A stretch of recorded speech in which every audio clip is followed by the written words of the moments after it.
Coming up on this episode of Solution Based Community presents The Get Together, Coparenting. I always had to be the one to initiate. Like, you want to come get him? You want to do this? I was always reaching out. Like, my son used to sit in court with me, and his dad would be sitting on the other side, and he don't even know who he is. Like, and you mean to tell me you're okay with that? I think it's so messed up for those kids because it's not fair to them. They didn't ask to be here. And whatever you got with that parent, Right. that aside, that's still your child. We are now effective co-parents. We have a high level of respect for each other. We demand respect for each other. We involve each other completely with everything that goes on with the child. If I don't give him what they want, he'll get it. He'll give him $500 here. You want these Jordans here. So they correlate that with him being around. We're actually friends. I'm actually at her house right now, taking apart bunk beds behind me because they're about to move.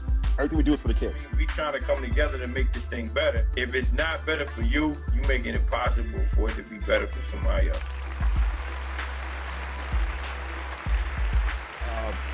Yo, where the ice cream man at, man? Outside my house. Hey, yo, go grab, vanilla cone with He's sprinkles. out here every day for hours. It's a Mr. Can I Salty get truck? Can I get a He wants vanilla from me cone too. with sprinkles?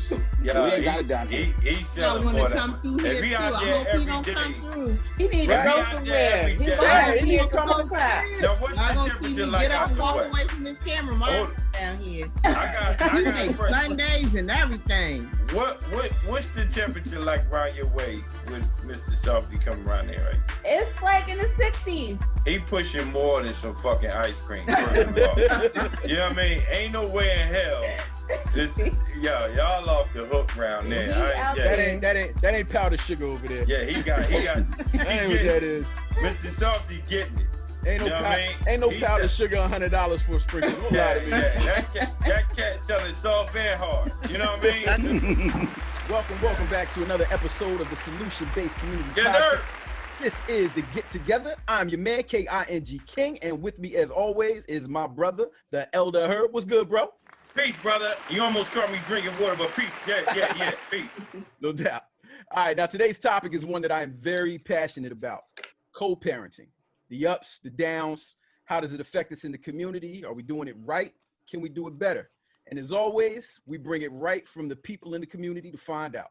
Yes, This sir. first community member is a longtime friend of mine. He's a veteran, a father, all-around good brother, all the way out in Tampa, Florida. My man, Tim Ayrton. What up, big bro? What's going on, brother? Peace, Tim. And our next community member is a dedicated mother of 4 out in the ATL, Dawn Como. What up, Queen? What up? All right. Peace, Queen. Next community member out of South Jersey. She's a strong, loving mother of 3 plus 1 grandbaby. Tamika Phillips. Peace, Tammy. What up? Hi, how are you? All right. All right. Our next community member is also out of South Jersey and a mother of 1. My friend, Sharia Grant. What up, Sharia? Hi.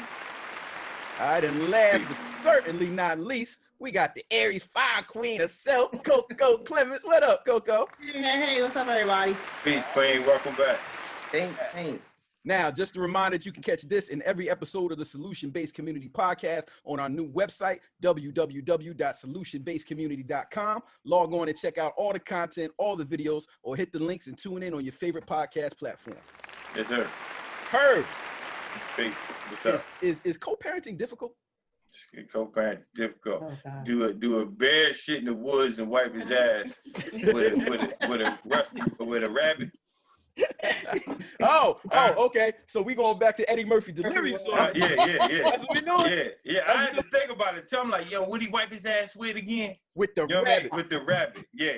Wipe his ass with a rabbit. But damn right, King. Co-parenting is definitely difficult.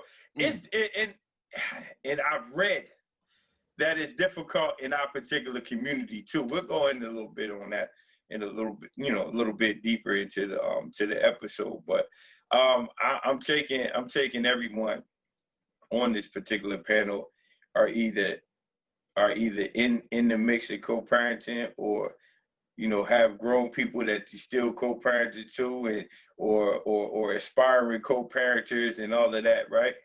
Mm-hmm. Mm-hmm. Huh? Okay. Yeah. All right, Coco, don't have no attitude. No, I'm just joking. I'm just messing around with you. Yeah, all right. As you look like it.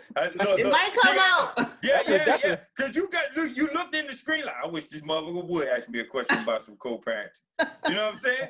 But I'm good. it's all good. It's all good. You know, I'm a father of a few, and a grandfather as well.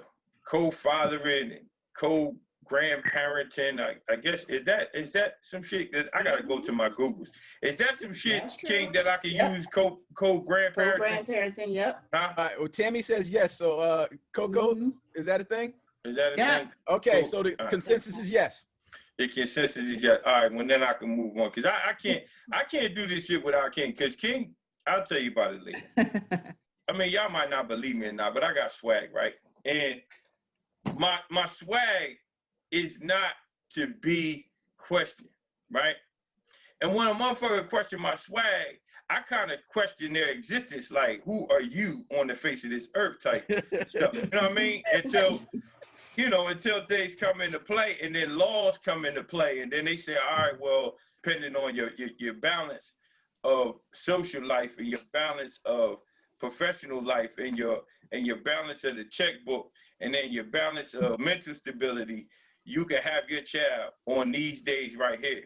I've had difficult co-parenting experiences and now I have what I call somewhat seamless parenting experiences, and I've been all over the place with it. And I know that King has as well. We all have our experiences, and this particular platform is basically for us to come together and come to solutions, not just for ourselves, but for our community as well. So now, I'll go ahead and I'll open the floor to Mr. King to go ahead and ask relevant questions. I believe that co-parenting is fundamental when you are trying to raise a child if you guys are not going to be together. It's difficult enough, for us in the Black community to just stay together and be together. But then when we have to be apart and raise these children, there's already so much stigma involved with all of that it can get messy very easily, and if we look back on it, we see a lot of generational things. So I don't know about anybody else, but me personally, I was not raised with both of my parents in the house. So I did not have any tutelage. There you go again, Herb. I'm not even gonna comment on this shit because you do this shit all the time. You do this shit all the time.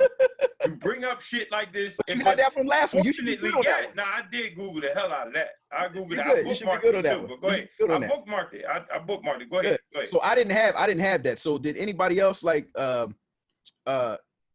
know Coco, you came from a household with two parents, correct? Yes. Yeah. How did everybody else who raised, like Tammy? Mm-hmm. Okay. 2 parents until I was an adult. Mm-hmm. Sharia, how about you? I had 2 parents until about 3rd grade, Mm-hmm. but my parents, they were like best friends. So we still did things as a family. We just didn't live in the same household. Mm-hmm.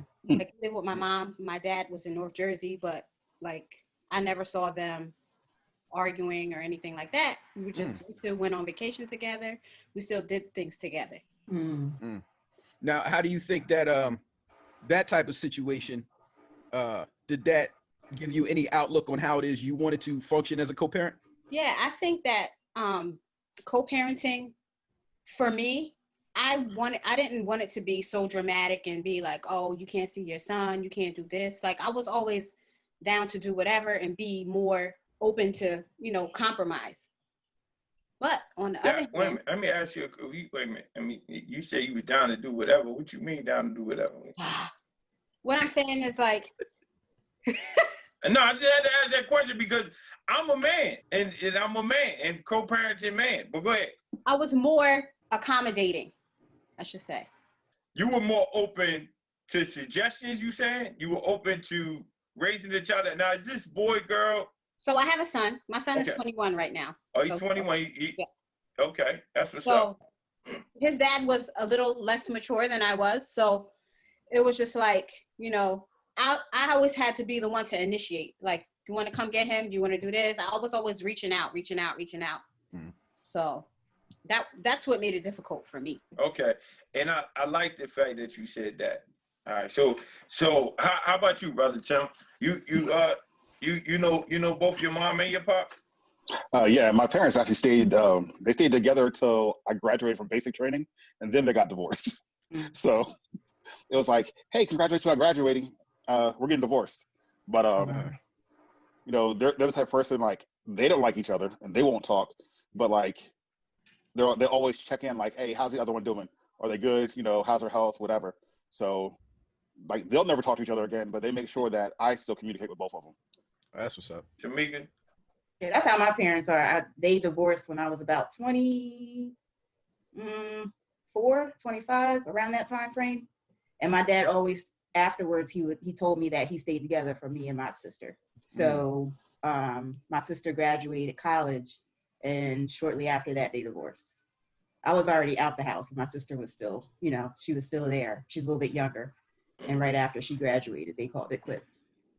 So, and they don't like each other. They don't talk, but they do the same thing. They still, how's your mom? If my dad is sick, go check on them, you know, stuff like that. They still want us to make sure that we communicate.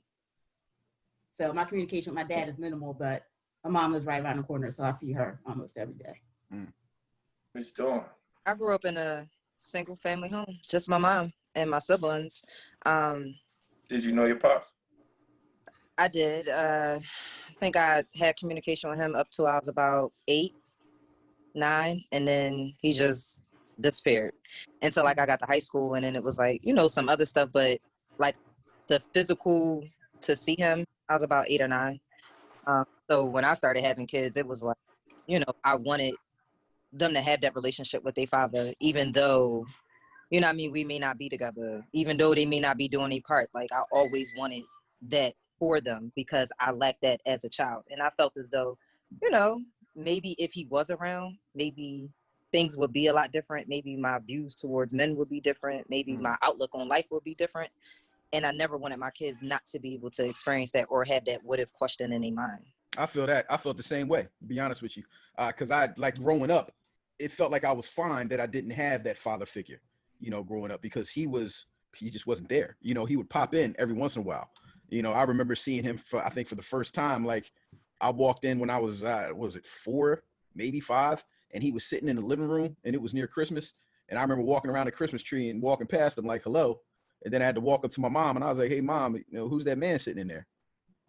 Like, I never want to have my son ask that question ever in his life. Yeah. You know what I'm saying? But I remember honestly being, you know, being a child and growing up and looking back on certain things that I tried to handle and handled incorrectly. And I'm like, man, you know, I wish I had a man that kind of was telling me like, you know, you probably shouldn't have did it that way, something like that. Cause mom, you know, you go take a situation to mom and it's okay, baby, come here, you know, and that was it. But that was all that I got. I didn't get the, nah, son, this is what you need to do. What you need to do next time, punch it in the mouth, you know, like, you know what I'm saying? Like, I didn't get that. Even though like my dad wasn't there, I mean, I still had my grandfather. I still had my own. But, you know, it's kind of hard when, you know, they have that, you know, father and daughter day at school. You know, you dad and, you know, daughter-dad dance. You know, that kind of, that was things that I lacked as a child, even though my grandfather was there. But, you know, every girl wants to have their dad there. Their dad, but, you know, I think maybe God removed him for a good reason because he wasn't there. Because, you know, sometimes you can have him there, but they may not be the best. And sometimes you just like, oh my God, I wish he wasn't here. So, you know, I look at it from both sides, what I lacked and what I didn't have. And then, you know, the blessing that he wasn't there because maybe he wasn't the right thing for me. But I try to push that so hard for my children now. I mean, not to put my stuff out there, but, you know, it's all across Facebook anyway. So it's there. Like 4 kids and I got 3 different baby fathers. And so my kids is 13, 12, 6, and 3. So my first 2, like they did in the beginning, it was great till we started having kids. And then like we went like 5, 6 years without talking, but his family picked up like where he left. So my kids always knew his family, but they rarely had a lot of conversation with him. And I would always be like, if you don't want to do this, like, can you just sign your rights away? Like, just, I don't want them that fusion. Like, oh, my dad said he's going to call. My dad said he's going to come. Like, you don't catch that backlash of them kids sitting there crying, oh, he didn't call, come. Like, or if he do come, is, you know, 20 minutes, it's 30 minutes. Like, that's not cool. And it wasn't like I had my 3rd child, like, it took his dad 3 years before he actually came and sat down with us at Chuck E. Cheese to have a visitation. Wow. Like, we'll be in court and he would be like, oh, but I know my son. And I will argue with the judge, like, he's sitting right here. Don't you think if he knew that that was his dad, he would have walked over and said hello? Like, my son used to sit in court with me and his dad would be sitting on the other side and he don't even know who he is. Wow.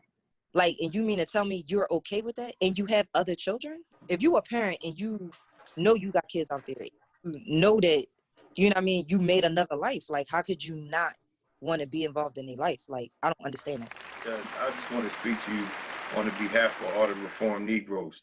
Listen, what I want to say is that my first experience having a child, you know what I'm saying, and hearing you say what you said, I feel like I'm sitting down with my daughter's mother, you know what I mean? And these are the things that come in. And remember when I said about my swag and about how when my swag is challenged and, you know, I get defensive and so on and so forth. The thing is that, first of all, I made the decision to lay down with a woman and have unprotected sex way before I even knew what the hell was going on. When a baby come out of this thing and you and that girl, all y'all have in common was the fact that y'all was horny at the time. So when you say, all right, and you got these expectations for the upbringing of this child, and then your other co-parent is shutting them down like, nah, this ain't the way this shit gonna go. We're gonna do it like this, this and that.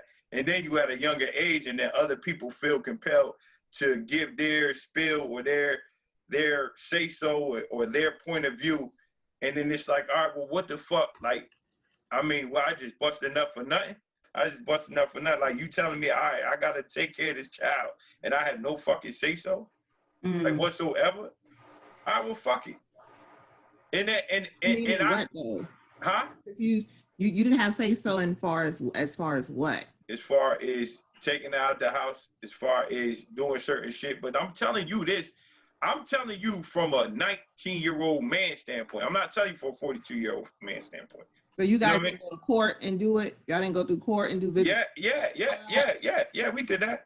Okay, yeah, we did that, but that ain't mean shit. You have a say so in it. Nah, I didn't want no say so. I went to the court. I went to the this is real shit. Okay, but you said this is some years ago, 20. Yeah, this is a while ago. Yeah, I went to the joint, you know, said, hey, I'm supposed to have a baby at this day, and you know, they got my baby. They laugh and say, yo, that's what they call it, a civil or whatever, and sent me on my way. So I'm like, all right, well, fuck it. Ain't shit I can do. My hands is tied. But see, the reason why I said what I said, you know, from a reformed Negro standpoint, was that first of all, I was super ignorant. I was young, super ignorant, and didn't know anything about my rights. I didn't know anything about anything because, truth be told, I thought it was okay for a woman to go ahead and raise a child and the dad not be around, because that was my situation and that was everybody's situation around me. You know what I mean? It was taboo or weird for a motherfucker to get picked up by his dad. You know what I mean? We might have even talked down on the joker that Mike got picked up on his dad. Oh, this motherfucker, he think he better than everybody. He get picked up by his dad and shit. You know what I mean? I'm not gonna speak for nobody else, but a lot of my experiences, you know what I mean, led to the decisions that I made as a young man.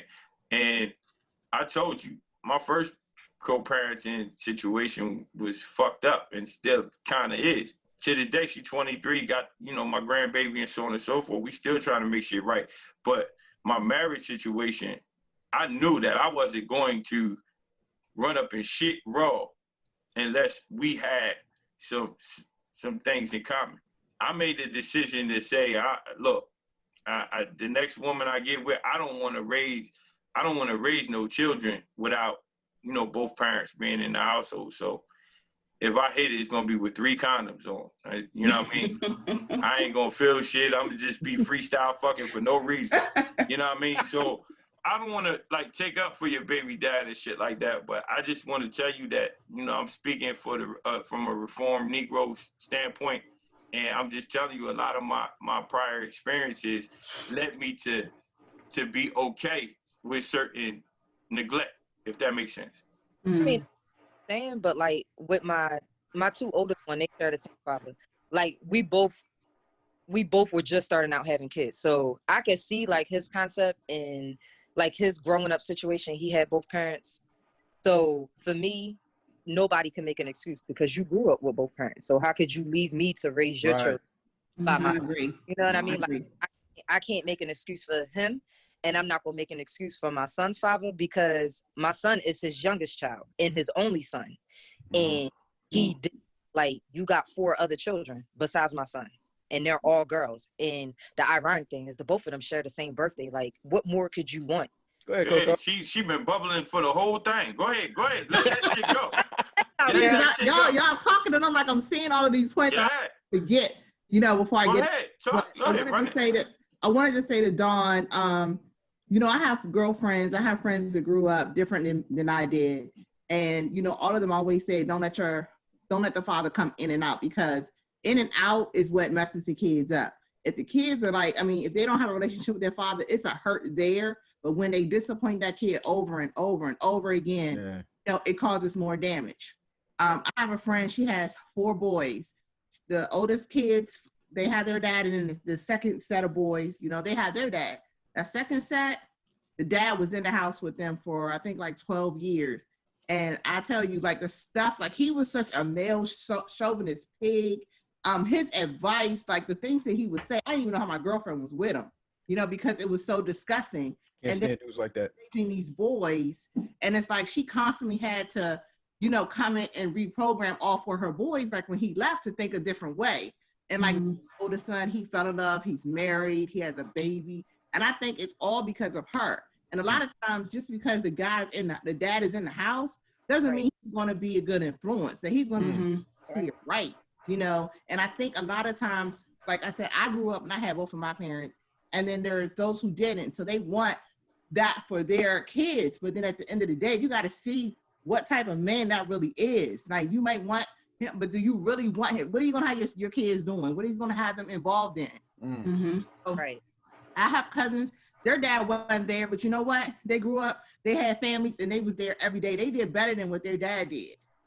So just because you didn't have a dad, that don't mean that your child deserves not to have a dad because you made it or you went through that. You know what I mean? Right. And I feel like that's a lot of thinking of a lot of males. Well, my mom did it.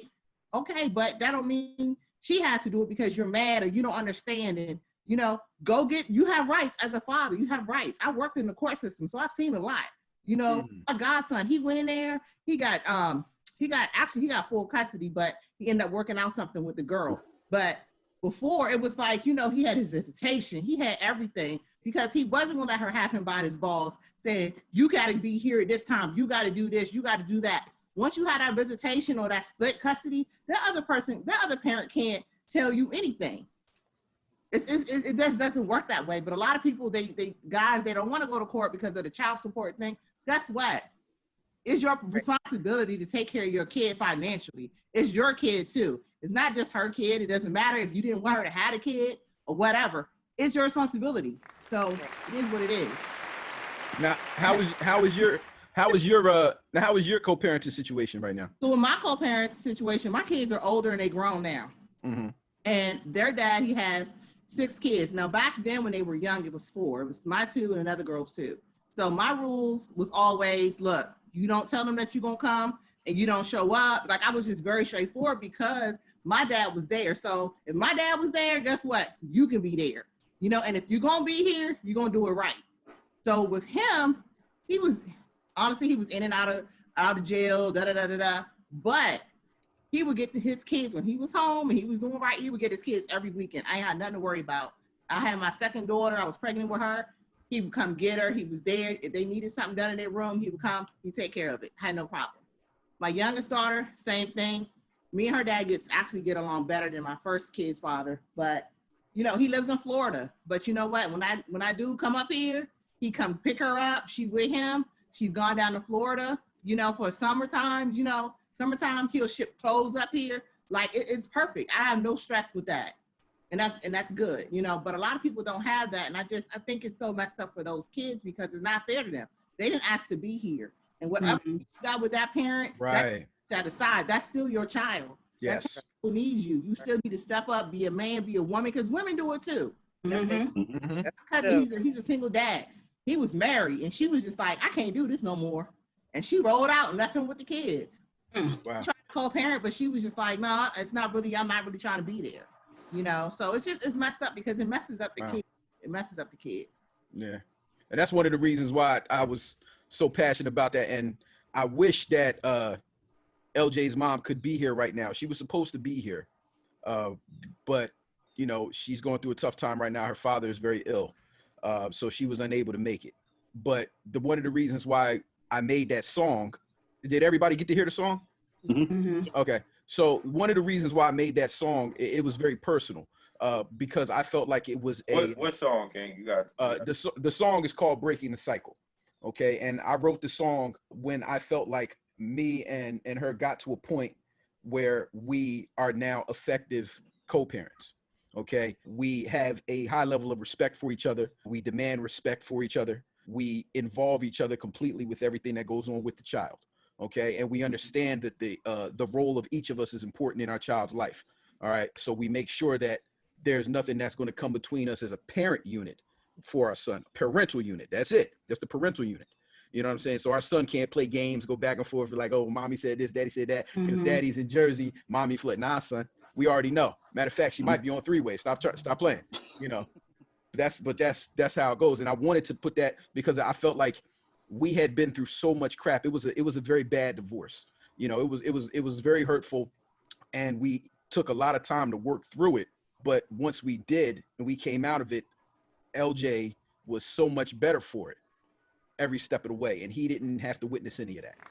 You know, all he sees now going forward is that there are two people that love him, that are effective parents for him. And he doesn't have to go away with that stigma of, you know, this is how that's supposed to be, you know, because we're so used to seeing co-parenting in a negative light that we don't even understand what it looks like when it's good. Listen, I'm with you, man. And first of all, I think first the title of the song "Breaking the Cycle" was major, and the actual lyrics broke down, you know, the blueprint basically, right? Yeah. The thing is, it's the blueprint when you have what I would probably identify with enlightenment. You know what I mean? And whenever that light bulb clicks on is whenever you start the cycle of doing shit the right way. And I go back to when, you know, I talked to Sister Dawn about being a reformed Negro. You have to take into consideration the man cycle prior to too, right? He might look good. He might look, you know what I mean? He might stroke that thing from the kitchen. You know what I mean? Like, damn, that motherfucker slinging that thing all the way from the, you know what I mean, on some Tarzan shit. You know what I mean? Like, oh my God, girl, you got me sweating. But listen, here's the deal. I knew my dad. And if you ask him, he would tell you that I was in my son's life. But he was in my life to his standpoint. You know what I mean? Like to his standpoint, like he like, oh man, listen, man, I was there. Where? Right. You understand? But in his eyes, he was there. And I realized this as I became, you know, a professional, right? I realized like, yo, this cycle. There you go. That my man King was talking about. The cycle. That cycle is true shit. Yeah. You have to because he look at it like, yo, my dad was there for me. And his dad was there for him just the same way he was there for me. So it was like, all right, well, motherfucker, what else you want me to do? I'm here like a dad. Because this guy is your ultimate, you know what I'm saying? This dude is the standard. He set the standard for what a dad is supposed to do. Like, who are you to tell me that my father was wrong? And yeah, my daughter's mother was someone who was available, someone who was nice looking to me at that point in time, and was available to have sex at that time where I was horny, right? Not saying that like I didn't treat her like a trick or not shit like that, or no, that I mean, I was always a nice guy. The thing is that at that time, I'm not thinking, yo, I want to start a life with you. No, I want to start fucking. And I want to have a good time. I want to laugh. I want to, you know, giggle. I want to eat popcorn. I want to do all of these things. But at that particular time, after the movie over, you want to fuck? that's probably the reason why we're in so much turmoil Okay. now. No, Because okay. you know, we know how babies get here. You know, especially you know, a lot of us took family life. I know I didn't opt out of that class. You know, so sex brings babies. So you know, it shouldn't be a recreational sport. And I think a lot of times, you know, people that's how they go in thinking, and they don't think about the precautions or the you know, next thing it's oops, and then it's oh you keep it, and it's like yeah, and it's like oh wait a minute, I wasn't ready for that. Mm-hmm. Yep. You know, well too bad, and then it's like he's like, well, I don't have a choice in this, and then you know you did have a choice, Right. you went in there, Mm-hmm. covered it up. You know, now at that point when you covered it up and you didn't know, you know, things happen, nothing's 100%, but a lot of times people not going in there covering it up, and then they just you know, then here we are. You know, we have these kids and a lot of them are unplanned and unwanted, and at the end of the day, that's who gets hurt is those kids. You're absolutely right. How do you and not look at sex just for recreation? I mean, you can, you know, there are prostitutes, you know, there are different other options that, you know, but when you get in this sexual relationship, you know, it happens. It can happen. She just asked me to fuck a prostitute, but go ahead. Go ahead. I mean, she might, there may not just go ahead. Go ahead. Emotional hold at this point. You know what I'm saying? So, I mean, I know there's been one night stands and people have gotten, you know, pregnant and stuff like that. But a lot of times these be ongoing sexual relationships that, you know, one person may feel a certain way and the other person that totally does not feel that way. The communication may not even be there. Everyone's not being honest with each other. And then boom. And then it's like this big, oh, how did we get here? You know? Coco. First of all, let me tell you, like you one of my favorite community members out here. And King will attest to that. Okay. Word is mine. And let me tell you something. My daughter's mother, I'm never going to sit here and tell you she was no one night stand because she wasn't. She was not a one night stand. Right. What she was my girlfriend who I loved and I cared for, right? Mm-hmm. But you talking about an ignorant Negro. Not ignorant to the point where rude. I'm talking about ignorant, like not having the knowledge of what goes up must come down. Mm-hmm. You understand? So that's why I was telling Dawn from a reformed Negro standpoint, breaking it down like this, I don't stand by those morals. Right. I didn't stand by them then because I know something didn't feel right. Like where this, you got those morals from? Like, there wasn't morals. There wasn't morals. The lack of, like, there wasn't lack of morals neither. But do you feel that way because you didn't have a man in your life as you was growing up? Yeah, I feel that. Where did this come from? Well, listen, I don't know exactly where it came from, but I can tell you where it may have come from. It may have come from like misdirection and seeing other things. Like you don't understand. Like I always say this shit. We got 1, 2, 3, 4, 5, 6, 7. We got 7 people in here. What 5 people do is normal in this group. So if I live next door to killers, murderers, rapists, and all of the above, don't mean I'm gonna sit there and just automatically adopt it. But I said 5 out of 7, right? So it's gonna be 2 people that just ain't down with that, right? Mm-hmm. But 5 out of 7, that's a large percentage of motherfuckers that really adopt this personality, this perception, this way of life, because you feel like, all right, this is the ultimate way to go. This is the way to go. Mm-hmm. You understand? So I'm telling you that it may have come from my circle. It may have come from my surroundings. It may have come from my upbringing or lack thereof. I explained on I don't know what episode it was, but I said, all right, well, you know, my father who said he was around, I was really like those real father moments, I was fathered by the street. So the morals that the drunk motherfucker and the motherfucker who was hustling, the morals that he had was adopted by me somewhat. Because my mom's morals didn't work outside of the home. Mm. You know what I'm saying? Mm-hmm. That turn the other cheek shit didn't work outside of the crib. Like now I know how to put it in perspective of what my mom's lessons were. You know what I mean? And it does work in regular society, in quote unquote normal society. But back then it didn't work outside of the home. So I had to adopt the morals and values of, you know, my circle at that time, which I knew didn't feel right, but I thought that was the right way to go. So not feel right Right. because you're in a situation, you're in a single parent home, right, with your mom. So Yeah. you are with your mom and you're seeing everything she's going through. So now you have a baby on the way. Wouldn't you like think, well, that I don't want her to have to go through what I see my mom, go through. Like, did that, Yeah. because you're seeing all this other stuff, and that's some people are choosing to see that 5 out of 2, but Yeah. it never. People don't think, oh, dad, my mom went through this. I'm not gonna do this. Yeah. Be there. Yeah.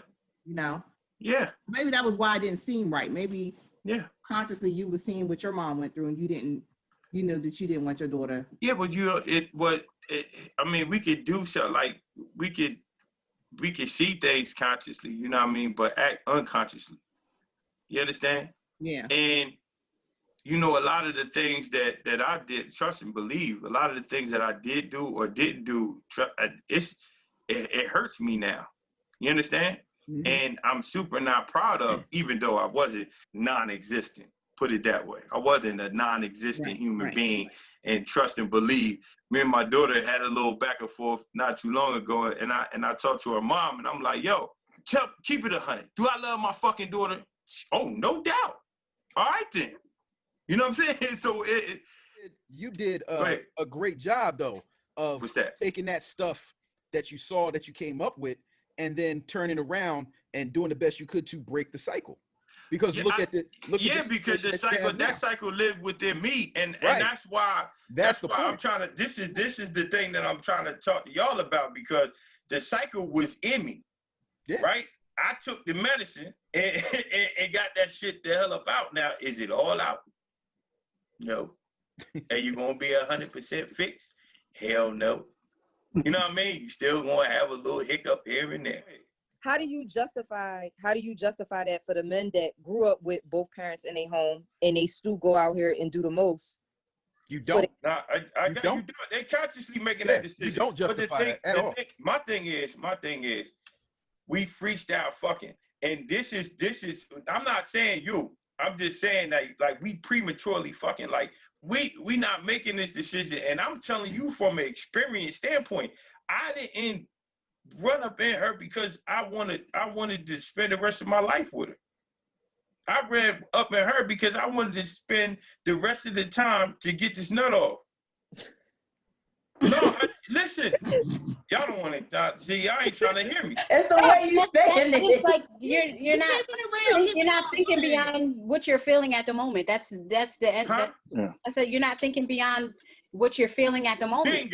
Bingo. But listen, I could do that now though. Like, I talk to my son all the time. My son is going through something right now. He's away at college. He's 21 years old. He hasn't talked to his dad in 2 years. He calls his dad. His dad don't return his phone calls. And he's like, Mom, he's like, I just don't want, he's like, there's so many irresponsibly placed children in the world. He's like, this is like when he came home for Christmas, I had to sit up and explain to him. I'm like, listen, it has nothing to do with you.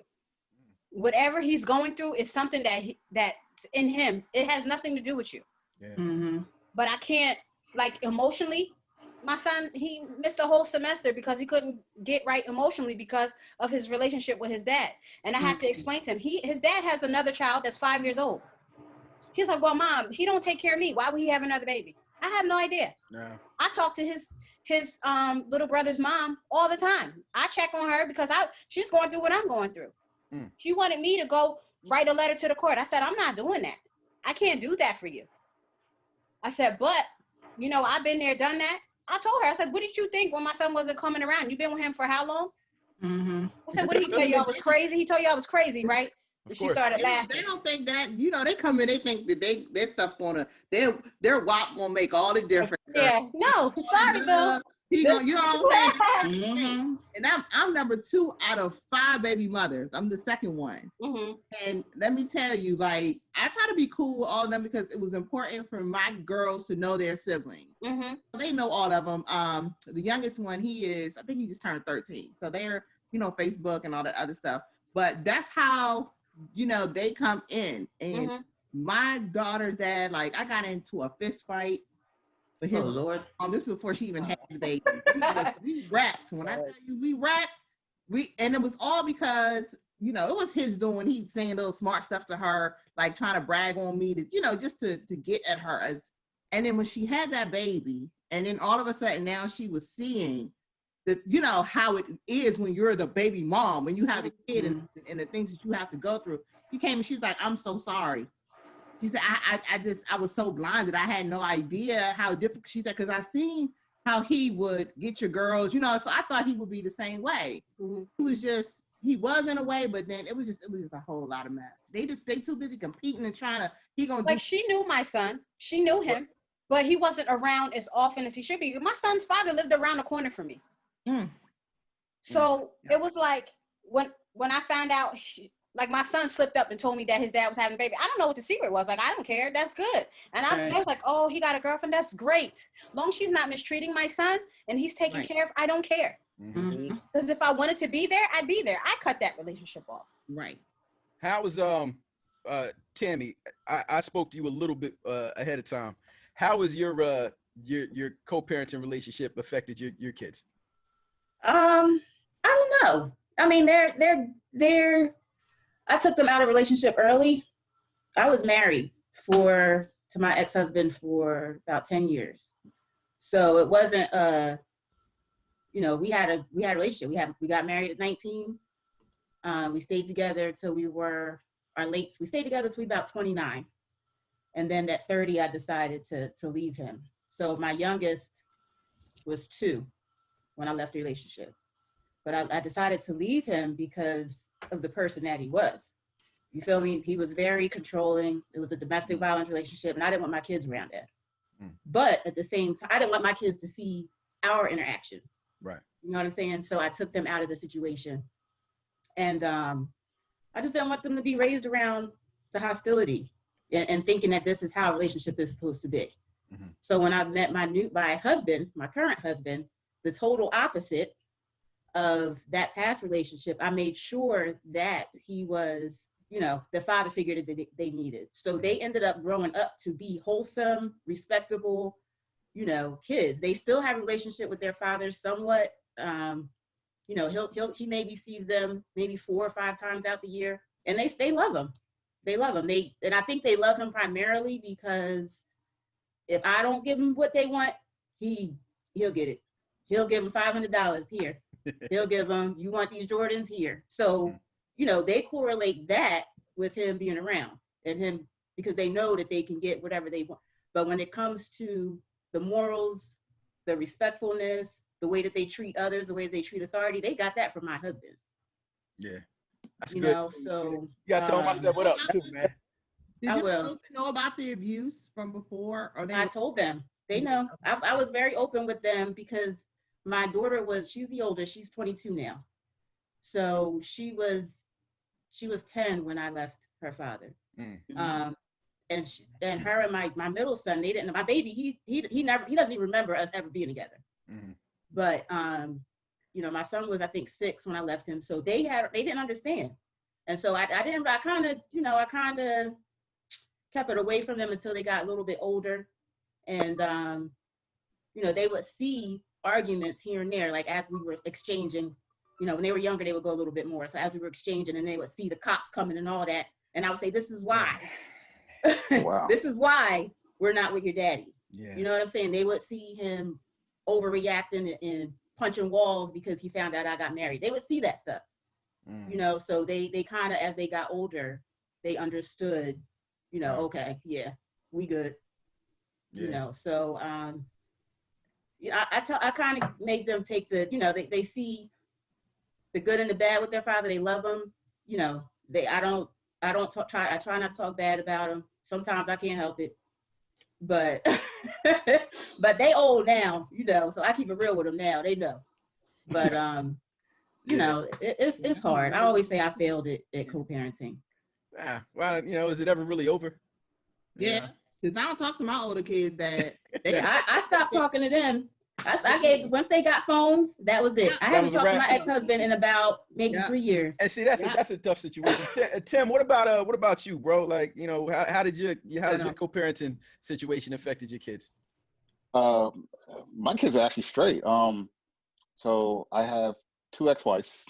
I have my Army wife, which I was just, young and dumb, and we're gonna deploy. So we're like, let's do this. And then my son was the 9 months right before I left. He came right, So I'm on deployment, find out, hey. But it's all good. Right. I was just too young for that one. Mhm. But and then my younger two kids, mom, we just grew apart. We're actually friends. I'm actually at her house right now, taking apart a bunk bed behind me, because they're about to move. Everything we do is for the kids. Even between like me, her, and her fiance, we're like I joke and say we're a three-headed monster, because he's here all the they live together, so he's here. I'm like, listen, he'll be like, hey, Naomi asked the kids to clean the room, and they kind of because she works a lot. He goes, they're kind of slipping. I'm like, all right, cool. I'll hit him up. Hey, yo, I'm checking rooms tomorrow, so you might want to clean them up. I'm like, I'm checking, because they know I was military, so we like check. And then like they'll hit me up like, hey, Dad, we're done. I'm like, cool. We'll have your mom or EJ check it. If they say it's cool, I'm good. Or like even trips. My son had a trip to NASA, and they needed chaperones. I damn sure didn't want to go, because that's a lot of kids. I wasn't feeling it. But her fiance, he was like, hey, would you mind if I do it? I'm like, hell no, go ahead. Because we're cool. I've house sit for them, when they go on vacation, stuff like that. Because at the end of the day, we don't like, everybody knows where we all stand. I don't want her. She don't want me. We're just here. It's all about the kids. That's our focus. Even like when it comes down to like school stuff, going to sport practice and stuff, it's only me, because I work at a college. So I can get off work and take on the practices and stuff like that. But when it comes to games and stuff, you have the three of us there, plus some of my Army buddies, and we're all cheering on the kids and doing all that. My daughter had an 8th grade, the 8th grade, basketball, the little awards thing, because they're going back to high school. We had it, so like they brought me and my ex out on the court with her. But at the end, when we're taking pictures, I'm like, listen, your family too. You need to get up in this picture, because at the end of the day, you help mold our kids too. So like I teach them cooking and stuff like that. He teaches them like art and like other stuff, and he gives a different viewpoint than I have, which is great, because at times I can be a little assholeish, but he helps eat, like we all help eat each other out, so we're all good. And then we always have the whole we don't care who becomes, like if I date somebody, or before she got with him, if she dates somebody, no one's getting in between how we handle our kids, because at the end of the days, all we care about is the kids. Right. I've never been on child support for none of the three. Because we're all cool. The kids need something, cool, here you go. There's even been times when I was short that they had to help me. They've helped me out. Because like at the end of the day, it's all for the kids. Right. With my oldest son, who's in Texas, he graduated from high school, so I was going to Texas for his graduation, and then my youngest two were going out there with me. My ex flew out there for his graduation as well, and her fiance was gonna come out there as well, but he's a teacher, so he had graduation the same day, so he couldn't make it. But you have there's a picture of us on Facebook somewhere where it's my first ex-wife, her daughter, my second ex-wife, my two kids, my oldest son, and my mom's in there, because my mom drove down from Oklahoma, and so you have three dark kids and one white kid, and everybody's smiling. Yeah. And my mom's like, these are my 4 grandchildren. I'm like, no, Mom, I'm only responsible for 3. The 4th one's not mine. But it's and it helps the kids, because it helps they stay even killed.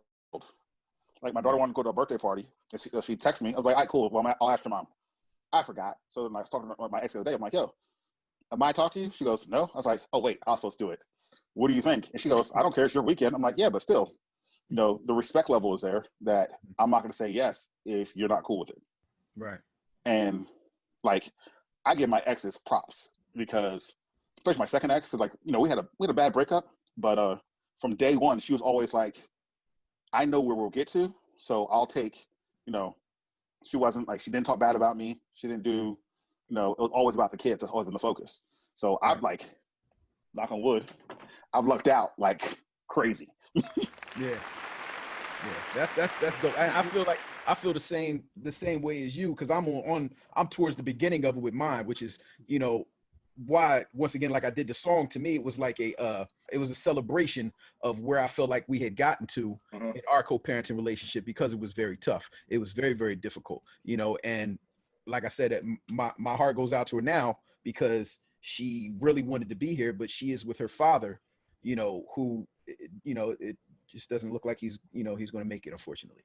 And she wanted me to let everybody know that she really does believe that it is imperative, you know, that if you can, sometimes you can't, but if you can try to work out the co-parenting situation for the children, it is very beneficial for them.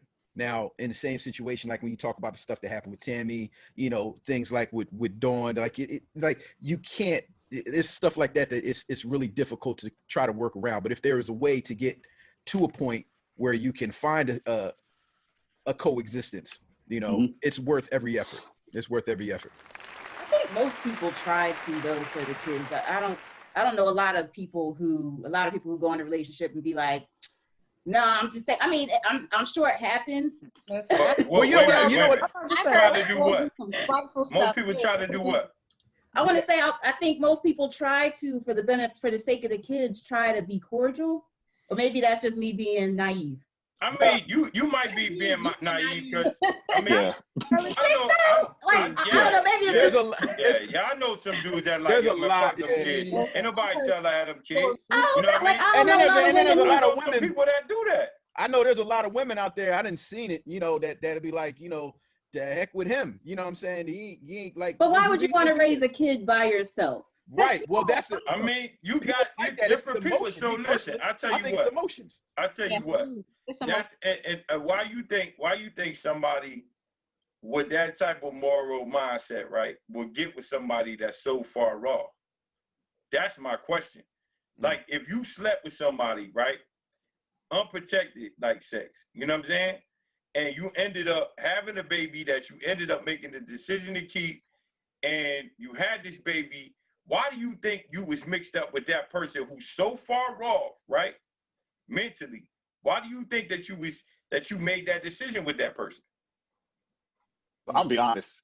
Like, half the time you smash somebody, you ain't think about, I wonder if her morals are great. That's the compatible. shit that bingo, not like, Curtis. Oh man, you're looking, I'm gonna give you a hug. Come on, give me a hug. She's got a. Give me a hug, dog. I got you. Give me a hug. I got you. Y'all thinking with the wrong head. No, hey, listen. It's not just us, though. No, Women it's do not. it too. Thank Yeah, you. women do it too. No, Yeah, listen. At the same time, y'all do it. Now, y'all know. I'm not saying that we not. Y'all know our character, right? And you say, oh, I done heard girls say it before. I done heard my sister say it. I done heard my friends say it. I done heard a lot of people say it. He nice looking. He treat me nice, so I could deal with the other side, or I could deal with a little bit of this, knowing damn well that your two personalities could possibly be toxic, but you're willing to go ahead and jump the gun, right? And make a decision that could ultimately change both of your lives and actually the lives of somebody else, the life of somebody else, which is the child or the children, right? Mm-hmm. You're willing to go that extra mile because he's nice and he had a few ones and he looked out for you. I'm not just saying just that. Some people say, oh, nah, he opened the door for me or some shit like that. He had abs. I'm trying to get the pussy. I open the door too. But look, no, this is real. This is factual shit. And what she's gone through and what she's had before. So it may look like it's a come up. You know what I'm saying? That's what I'm saying. But the thing is, like, oh, this might be the one. You know, he treats me nice. He's not perfect.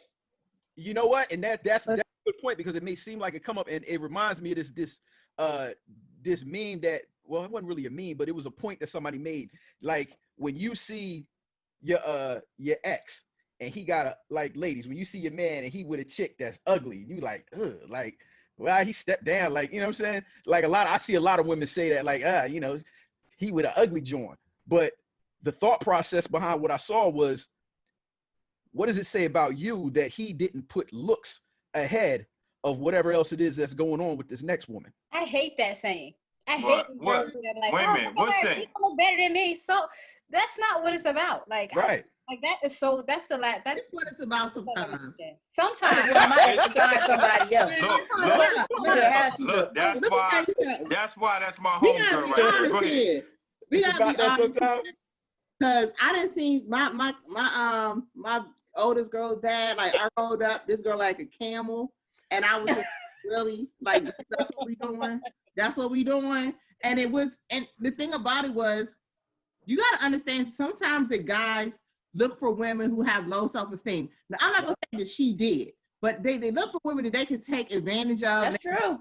So if That he is also looks good and she knows she don't look True, that good, too. and she like, That's I true. pulled him, she gonna do whatever he want her to do. Now, God rest my brother, he passed away in 2015. But this is something that he told me. He was like, I could tell the girls that I can get with, and they're gonna allow me. Now another girl that may look better, she's gonna be a little more high maintenance. She's gonna have expectations and things that I have to live up to that I ain't trying to do. But shorty over here, she gonna be nice to me. She gonna do whatever because she just glad she pulled me. True. Yeah. Can I tell you this? It depends on the type of guy it is. He may have been a narcissist, but that's what he said. I'll tell you something. From a reformed Negro standpoint, Here we go. Oh God. can I tell you? Go ahead, Tess. She's right. Right? That's what you're gonna say. You're right. Listen, you're right. An immature man. I'm gonna tell you, man. Listen, I remember being. I was just talking to. I was just. It was just a casual conversation one day at the crib, and we had some friends, and we just kicking it. You know what I mean? And I was dead serious with this. My main concern for my main concern with cheating when I was 19 is not the same main concern that I got today. At 19, my early, whatever 20s, whatever have you, right? My main concern was how can I get this off without being caught? My main concern now, this is real shit. Because I've been there. Yeah. This is We how know. can I get this shit off without being caught? But my main concern now as an adult is I don't even want to do something that could possibly hurt the feelings of the woman that I love. Mm-hmm. I don't even want to stare too long. I see some shit, I'll be like, dang. But I was taught, the first look is for you, the second one is for the devil. So I'm allowed to get that first one off. Mm-hmm. You know what I mean? But I'm not going to go ahead and look again because the second one, but the reason why I say the second one is for the devil, because we think about something. Right. The second time we look at that thing, we think about something. But anyway, I can't, this is how I think now. I can't do nothing or think about doing something that could possibly hurt the woman that I love. That's a reformed Negro. You got to understand, like, I understand that I don't understand, if that makes any goddamn sense. I understand that I'm not going to know everything that made me do the things that I did. Mm-hmm. But what I do understand is that the end results are not something that I'm cool with. Right.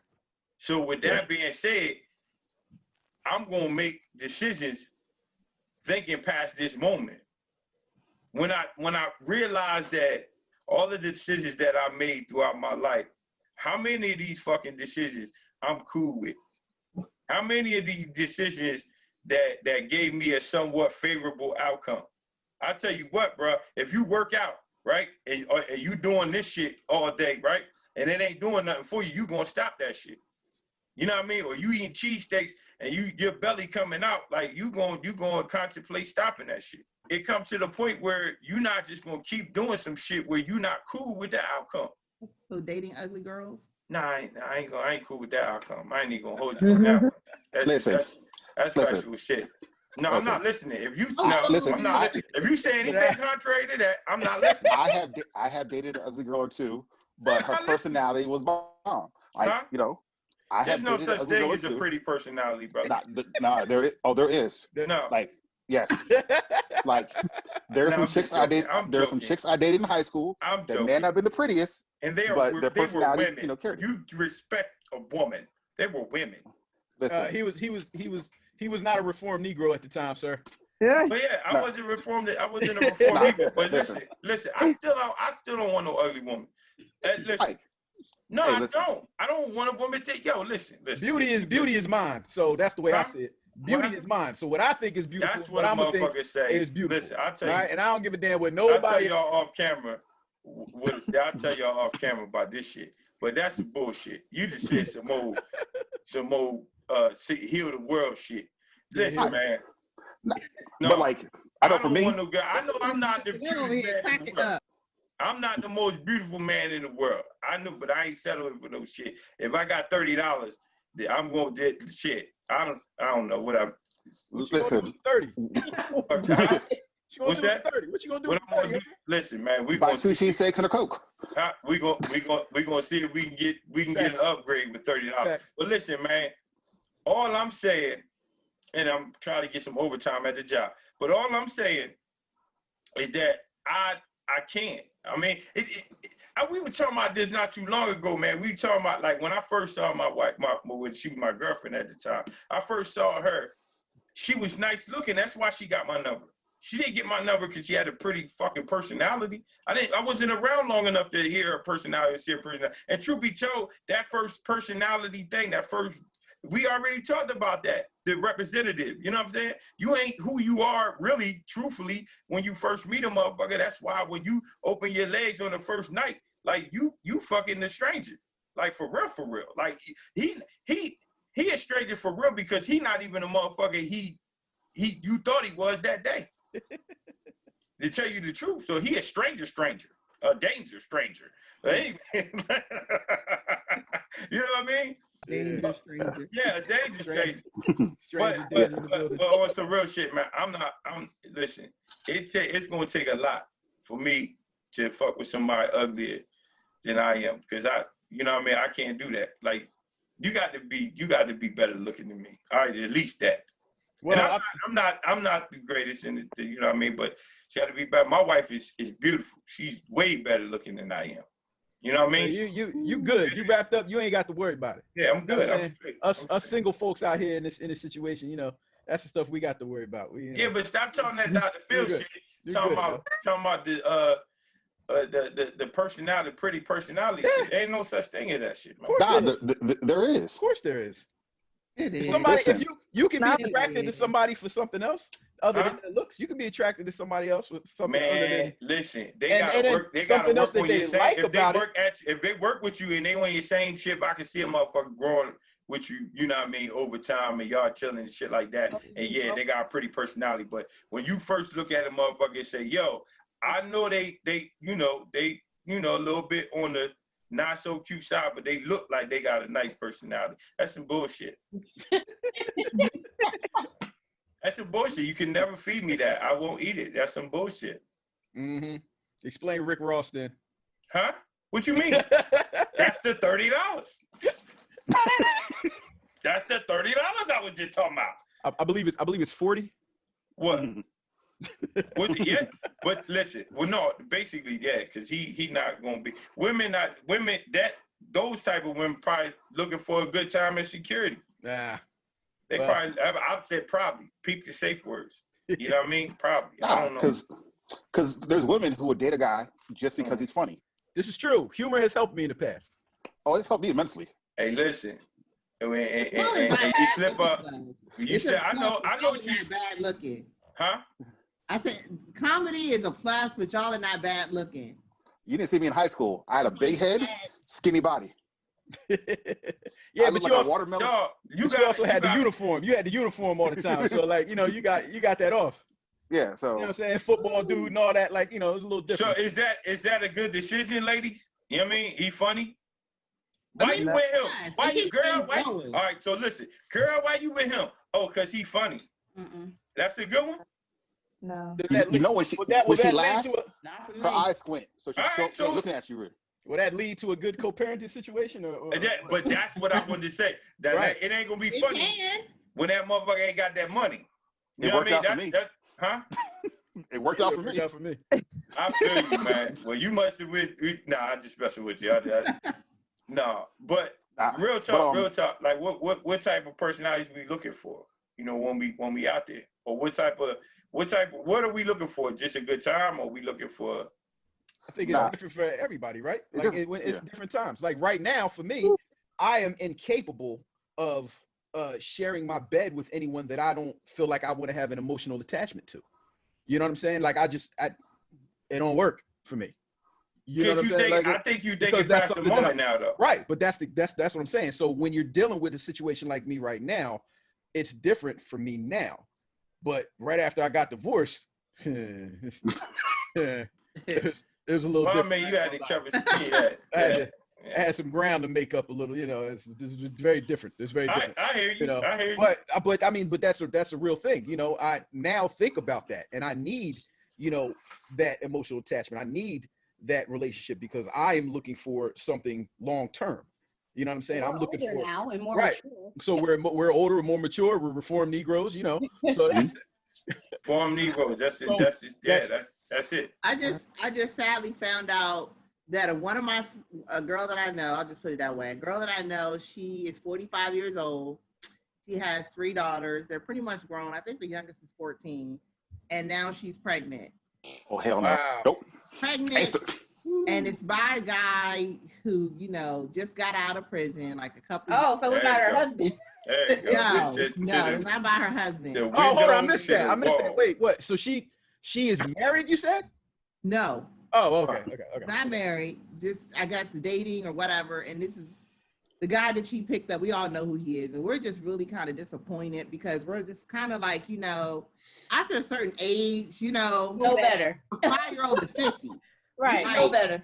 Yeah, you know better. And like, what were you looking to have with this? You know what I mean? With him. Sex. And it's sex, loneliness. There you go. You know, and so you say, you know, like some people, I think they're just not maturing in that way. Like it's like the same cycle over and over and over again. Right. Can I tell you this? Sometimes I ain't babysitting either. Sometimes people. Word. Yo, you definitely one of my favorite. I'm telling you, definitely one of my favorite. She ain't lying. Everybody baby. Yo, I know. That's why she one of my favorite. 'Cause she ain't lying. So check it. My show getting ready to come on. Some people, I'm gonna tell you, willing to sacrifice that shit for a moment of pleasure. Yeah. Some people are. So listen. At this point in my life, it's not worth it. I wouldn't. I hear you. So all right. So here it go. Here go the $1 million question. If we had it all over to do again, what would we do different? Sharia. I would make sure that, like, I would think to spend more time getting to know a person better. You have to. Like, I mean, looking at it now, like, you want to know how someone was raised. At 19 years old, 20 when I got pregnant, I wasn't thinking about that. I didn't know how he was raised. I knew he was raised by both of his parents, but he wasn't even raised. Right. How about that? Right. Yeah. I was 19. I wasn't finished being raised. Right. I didn't know what questions to ask or what stuff I should consider or what your mental health is like. Like, that's stuff that's important. Annie. I agree.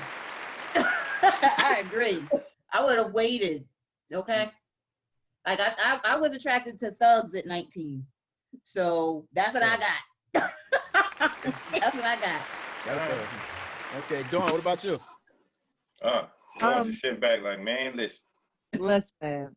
I mean, yeah. I wouldn't do nothing different than I've already done. Why? Because I had a relationship with these men, and like my girl's dad. And let me just put this out there because I don't want it to come across like we don't co-parent. We co-parent very well now as adults. I mean, given the fact that I live in a completely different state, he do his part now. I think it took some time for him to grow up and realize and see the shit like that it wasn't as bad in the way he was coming. So I want to put that out there. I do. He's not a bad person. My son's father, I hope he get hit by a bus and then run over and come back across again. But I would do nothing different because I knew these people. I grew up with these people, and to ask the questions about mental health and all those things like that, like it was a 10-year relationship between me and the first one, and I thought I knew all I knew about him until we started having kids, and then it was a different side. So how do you question that before you even decide to start having children? Yeah. And y'all said about morals and things like that. Like my son's father, we went to the same church. We sung on the same choir. We participated in the same activities. But would you Damn think right. Y'all was would you fucking think too at the same right? time. Right. But would you think the person that has those type of morals would be that type of person? Right. And I mean, my daughter's father, my last one, oh gosh, like we grew up as children together, played outside on the playground, beat them up as a kid. You know what I mean? Like just things like that. And then he turned around and beat that up, huh? Yeah. That's just all right. Okay. All right. He that was his payback. But go ahead. You live and you learn and you go, say, oh, I would do this different, or I would do that different. How could you? You can ask those questions, but you'll get a different answer at that time. And then you have children, and then they give you a whole different outlook of what they're giving you for answers. So I wouldn't change anything. I would be a little bit more mindful. I'll be cautious. I'll look for the different signs and things like that. But I wouldn't change nothing, because even though they've been bad experience, they've also been very good experience. Actually, I got you. Yeah. Tim, what's up with you? Actually, with my second ex-wife, she told me, be the man that you would want your daughter to date. And that made me kind of change the viewpoint of a whole bunch of stuff. Because after we broke up, I was a hoe for a little bit, just a little bit. I spent some time flying from Florida to Jersey numerous times. But, when she told me that, I was like, I'm not a bad guy. But then we look at it like, if your daughter was dating me, I'd be like, I got to shoot him, Now, mind you, I'm the same guy that I've walked my daughter to class almost every grade just to make sure that the kids see that her dad is big and scary. And I make sure they know I was in the military and I have guns, it's one of those things. So, because I was, and you present and you're present. Right. And you're present, because they not looking, they not only, I wanted to add to Ms. Coco, what Coco said about the low self-esteem thing. Man, some dudes are looking for the dad not to be around neither. Yeah. You know what I'm saying? So go ahead. So we start I take my daughter on daddy-daughter dates. Yeah. And so my idea is, she ain't gonna be happy with you going, hey girl, I'm gonna take you to Applebee's, and no. You got your goals, you do your goals, whatever. Now, mind you, my ex does the same thing with my son, who's behind me, because she don't want him, settling for some just, oh, she had a fat booty, so, I wouldn't holler at her, So, I have all my Army buddies who are and then my ex fiance, he's a teacher at her high school, so he's at the school, so one of those yes. And he's a wrestling coach, so, got some extra backup there. But, it's one of those things where it's we want the best for them because they have goals. I'm like, cool. Don't get distracted by, here's little Timmy. He can sing good and has abs and he has waves. Who cares? Because your hair will leave. But and he can stop singing and he gonna get fat. So don't even worry about that. Or here's little Susie, and she got a fat butt, and she looks good in those jeans, but she has no goals and attitude. But it's one of those things where it's they stay focused and I stay focused. So now when I look at a chick, I'm like, yo, I'm not even trying to smash you at first because I want to see who you are. That way. Yes. Because I have a body count, and I'm trying not to add to my body count if I can avoid it. Agreed. Because after a while it's oh, what's the point, man? It gets boring. Yeah. So you want to move forward and find something that's more stimulating. I think it was it Come to America? I want to stimulate my intellect as well as my loins. Right. You want somebody you can sit there and talk to, have a conversation with, and instead of just, well, we smashed. Why are you still here? Right. Yeah. Right. So. Yeah, I'm waiting on this one. Go ahead, Coco. What's up? Where you What's at? up, Queen? Hey, my grandson over here. Hold on. What's up, grandson? Hey. Something wrong.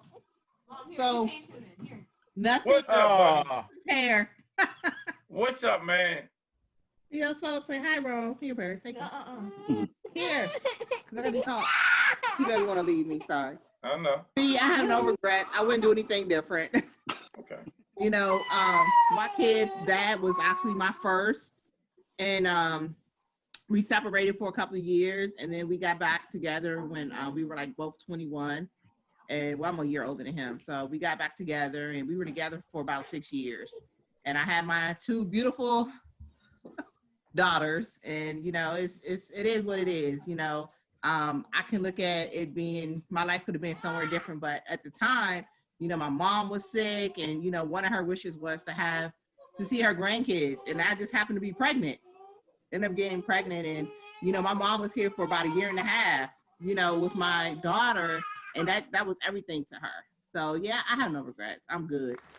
I was able to work out. I know for me, I honestly, I go back and forth with that sometimes, you know, like would I do things different?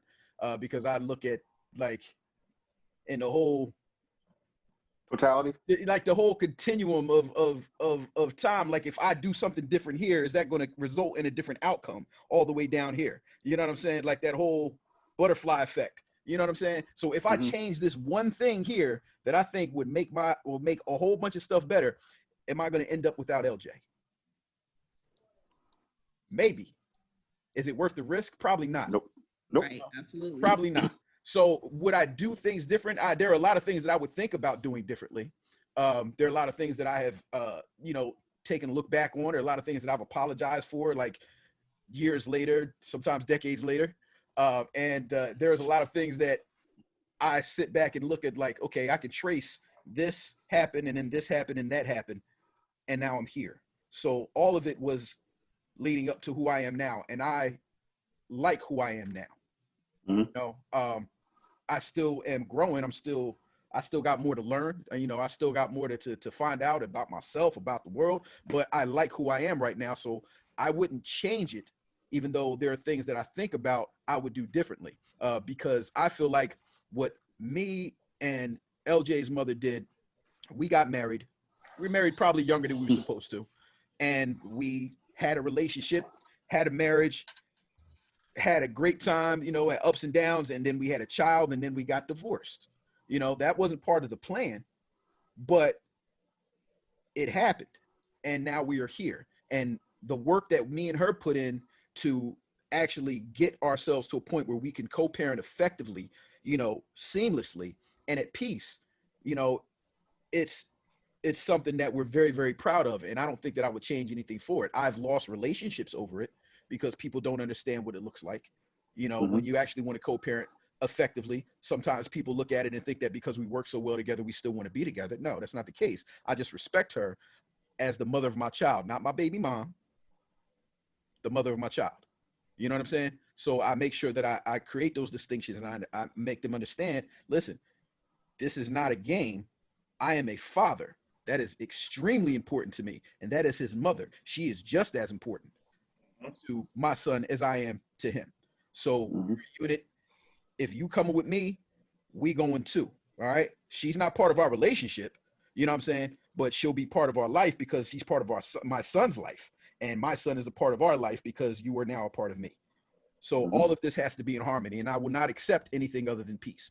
If I don't have peace in my household, in my life, then I can't be there, you know? So I don't think I would change anything, but I'm always looking to get to know somebody better and making sure that the next time around, whoever it is going to be my best friend, and we're going to ride or die. Facts. With me, the solution-based community is part of my story. And I say that because, you know, the things that I would probably do different, I have no control over. Tamika spoke of domestic violence, right? And as a child, I witnessed it. Like, I witnessed my father and my mother, you know, being hurt by my father, physically hurt by my father. And I said to myself, I'm never going to do that. Yo, do you know, with my first relationship, I never hit her, but I fucked her up with them words, boy. Which is just as bad. It might be worse, bro. Sometimes even worse. Yeah, so it might be worse, bro. But listen, I tell you this. The thing is that I go back to to breaking the cycle, that cycle lived within me. And the thing is that it's so fucked up when you don't even know that you carrying on. That's a fucking tradition, bro. You know what I'm saying? You carrying on a tradition. Absolutely. This cycle is a tradition. And then when you realize that, yo, I don't want the world to hate me because of the condition that the world put me in. I use the word conscious and unconscious on a regular basis. And I will never, ever, ever, ever consciously make the mistakes that I saw growing up. But unconsciously, I hurt people. I say that the solution-based community is part of my sorry. And as a reformed Negro, I feel compelled to help as a change agent for others. I made the decision to co-parent this platform with King, someone who was like-minded, someone who had, you know, something that I didn't, and we could come together and complement each other. And by us making the decisions that we made, you know, now we, you know, that how they say, you make the bed, lay in the motherfucker. You know what I mean? So, you know, sometimes it's a little lumpy, man. And as a community, we gotta come together and not only make it better for ourselves, but make it better for the future. The solution-based community is part of me saying sorry. Sorry to my baby. Sorry to my daughter's mother. Sorry to my daughter. You know, sorry to my wife if I ever said anything or did anything wrong. I would like the opportunity to not only right my own wrongs, but give others the chance to either preemptively get that shit right or right their wrongs themselves. And like I said, Ms. Coco, you definitely one of my favorite members of the community. And I would like to welcome Tamika. I'd like to welcome Tim, welcome Dor, and Sharia, right? Yes. Sharia. I'd like to tell y'all that I love y'all and y'all stuck, all right? So who gonna make the collard greens? And who, I don't eat everybody potato salad, but, you know, y'all come on, who gonna bring what? Sharia? You know, Sharia gonna bring what? What she gonna bring? Potato salad. I'm a potato salad maker. You gonna be, it's gonna be all right though? I'm gonna tell you, my aunt made potato salad one time. My uncle was like, yo, who made the coleslaw? No. He didn't say coleslaw. He said the clam chowder. Wait, hold on, That time shit out. was watery as hell. We got two grandmas on here. Grandma's got cooked, man. Hold on. Wait a minute, where the grandma's at? Go to the Grandma's got cooked, yo. Oh yeah, Coco the grandma. Coco and Tammy, yo. Like And $30. who? Tammy? Yeah. Tammy the grandma? Yeah. Hey, I'm a grandfather. Congratulations. I'm a grandfather, and trust me. But I ain't cooking nothing. Either. See, she a lazy ass grandma. That's what that Hey, shit she is. don't want. That's She the lazy. one That's burning. her mama job. Yeah, Hey. thank you. Yeah. King knows how to make coleslaw.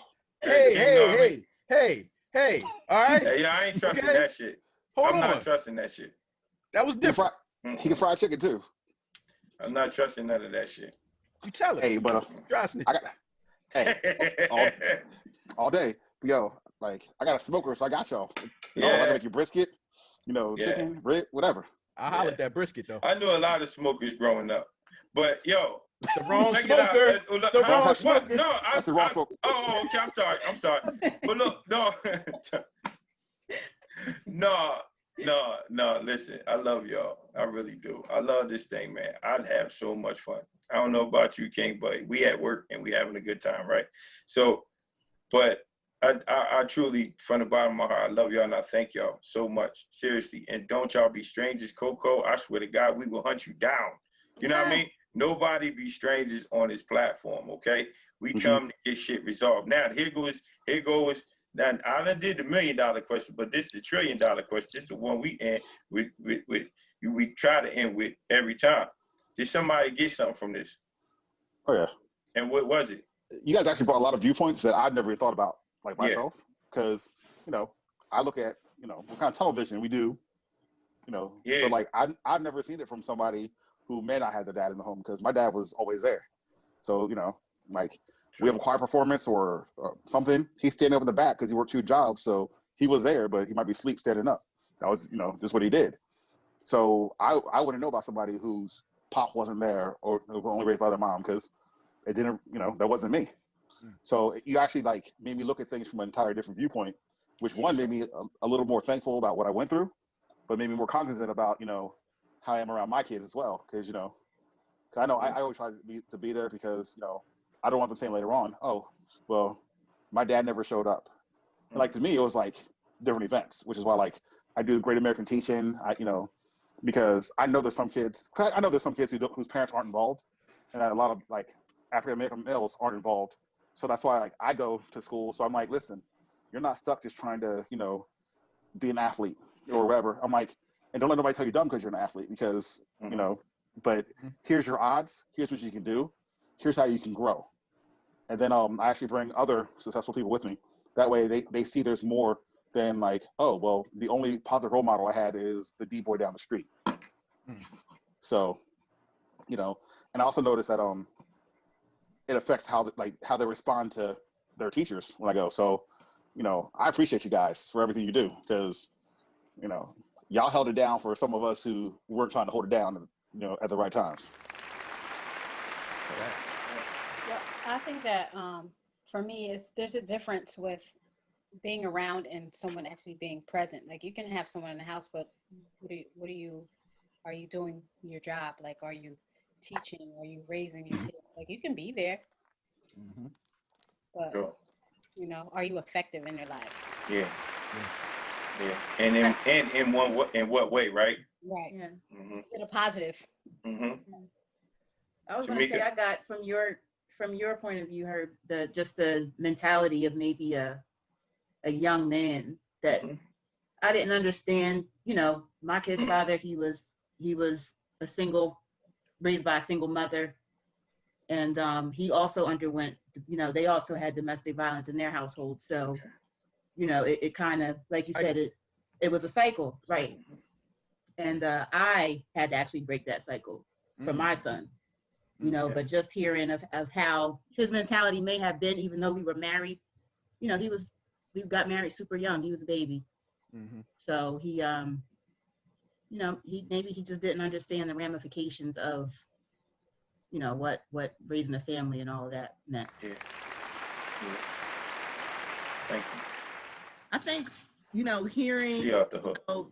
The guy's side and stuff like that. I know with my youngest daughter, her dad, it was difficult for him at first. He was way younger than me, and it took him some time he always took care of her, don't get me wrong, but it wasn't until some years later that he really, really dived in and started, getting her more and bonding with her. And I think it was also because she was a girl, he didn't really know how to, do a whole lot, so, but I do think that he did kind of have that type of mind frame. And then now I've watched him grow. She's 12 now. I've watched him grow as a father. And so I get it now, so me being able, because before, because he comes from a 2-parent home. So like I said, I wasn't having it. Like, you was raised this way. I was raised this way. I'm not having no halfway this or halfway that because you're having a bad day or you got a new girlfriend and, and all that stuff. But I think it gave me more understanding of, that's why I said, well, where did that thinking come from? That's why I asked you that. Yeah. Now fast forward to here, it's just about maturity and it's about growing and seeing things differently. Growing. Cool. Thank you. The objective of this thing is just to come together. Come to this platform one way and lead this platform a different way. And without us getting together and having these solution-based dialogues, we can never get to the point where we seeing any change. You know what I mean? Like, without us hearing each other out and without us really, like, not hearing each other out to the point where, like, oh, wait till you say that, all right, cool, and you just writing down key points just to combat some shit. Like, that's not what we do. You know what I mean? We trying to come together to make this thing better. And if it's not better for you, then guess what? You're making it possible for it to be better for somebody else. And with that, I think we're going to end on that note. I love y'all. Peace. Hey, don't you go anywhere. please subscribe, like, share, do all that stuff. Leave a message too, please. And please, yo, somebody told King I did this shit. I can't keep sneaking these intros and outros on if y'all keep telling. All right, man.